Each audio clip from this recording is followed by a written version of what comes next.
الحمد لله رب العالمين، والصلاة والسلام على رسوله الكريم.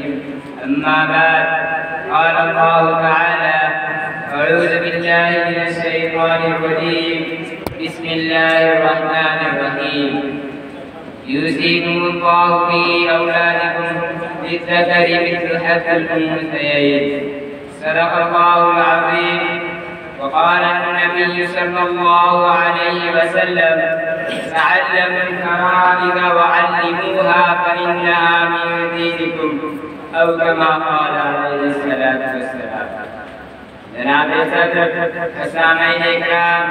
السلام علیکم ورحمۃ اللہ وبرکاتہ۔ آج جامعہ ابرار کے اس باوقار ہمسایہ دستار بندی میں میرا موضوع سخن تقسیم ولادت اور ہماری بیٹیاں ہیں۔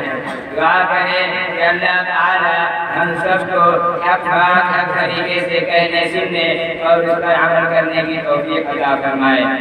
آمین۔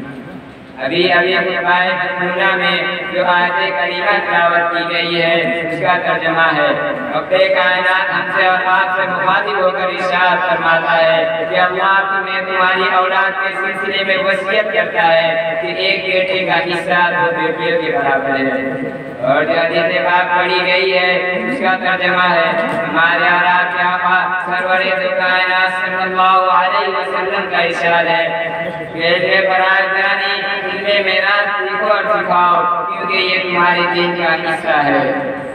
میرے پیارے مسلمانوں، شریعت کے احکام دو طرح کے ہیں، ایک کا نام حقوق اللہ ہے اور دوسرے کا نام حقوق العباد۔ حقوق اللہ میں اگر ہم سے کمی کوتاہی ہوتی ہے تو رب العالمین کی طرف سے عفو و درگزر کی امید کی جا سکتی ہے، لیکن حقوق العباد میں ہم سے غفلت ہوتی ہے تو رب کریم بھی اس وقت تک ہمیں معاف نہیں فرمائے گا جب تک اہل حق ہمیں معاف نہ کر دے۔ اس لیے ہم سب کو چاہیے کہ حقوق اللہ کی طرح حقوق العباد کی ادائیگی میں بھی کمی کوتاہی سے بچنے اور ڈرنے کا اہتمام کریں، بلکہ حتی الامکان یہ کوشش کریں کہ آپ کسی کا حق ماننے والے نہ بنیں۔ ارشاد باری تعالیٰ ہے: یا ایھا الذین آمنوا لا تأکلوا اموالکم بینکم بالباطل۔ بھائیو،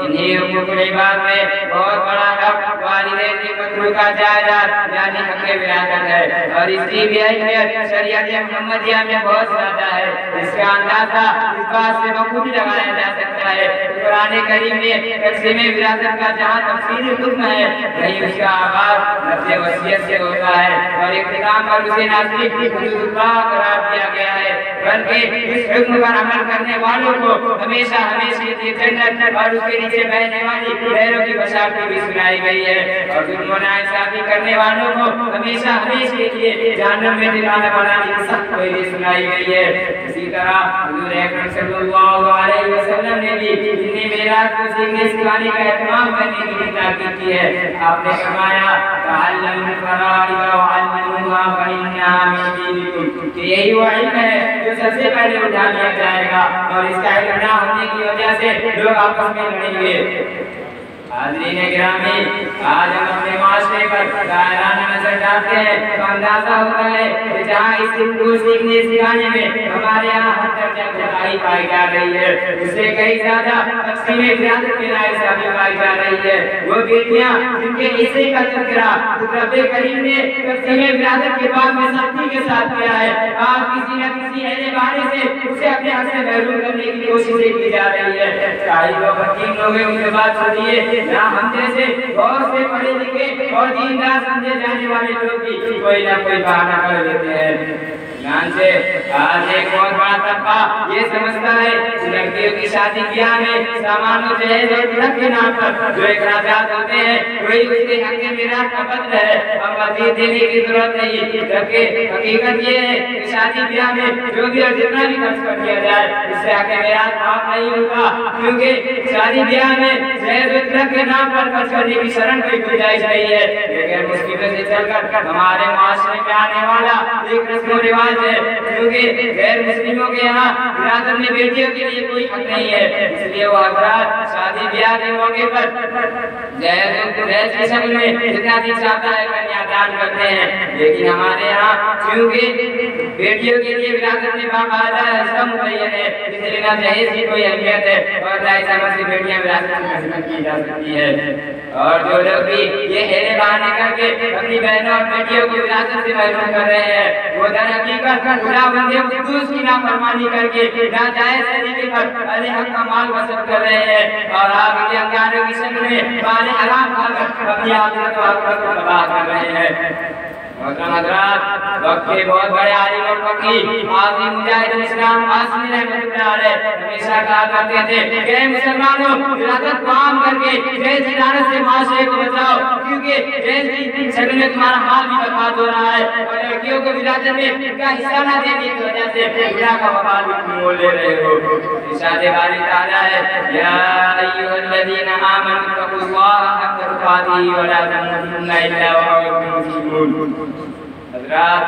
موجودہ صورتحال کو دیکھتے ہوئے یہ کہنے میں مجھے کوئی حرج نہیں معلوم ہوتا ہے کہ ہر ماں باپ کو چاہیے کہ اپنی اولاد کو بیٹیوں کے حصے کے بارے میں بار بار تاکید کرتے رہا کرے، اور اگر یہ اندیشہ ہو کہ ان کی بیٹیاں ان کے مطلقہ مال سے محروم کر دی جائیں گی تو اپنی زندگی میں ہی تقسیم جائیداد کر دے تاکہ اہل حق کو اس کا حق بھی مل جائے اور اولاد سے متعلق رب نافرمانی کا خدشہ بھی دور ہو جائے۔ میت کے ایک تہائی مال سے ان کی تجہیز و تربیت اور وصیت کو پورا کرنے کے بعد بقیہ مال میں ان کے ورثہ کا حق ہے۔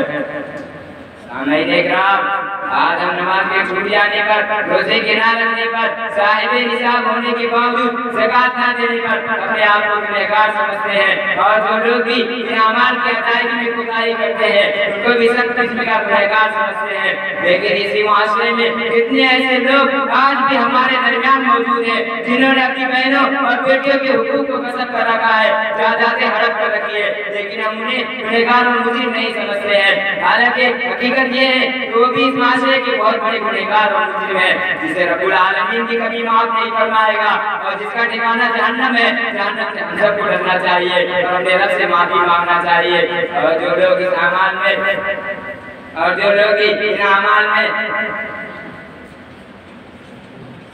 لوگ بھی اس معاملے میں مجرم ہیں انہیں صحیح تقسیم وراثت پر معاملہ کر کے گناہوں سے بچانے اور رب سے معافی مانگنے کی کوششیں کرنی چاہیے۔ ارشاد باری تعالیٰ ہے یا ایھا الذین آمنوا کونوا قوامین بالقسط۔ انہی چند باتوں پر آپ حضرات کے سامنے سے گفتگو کرتا ہوں۔ وآخر دعوانا الحمد للہ رب العالمین۔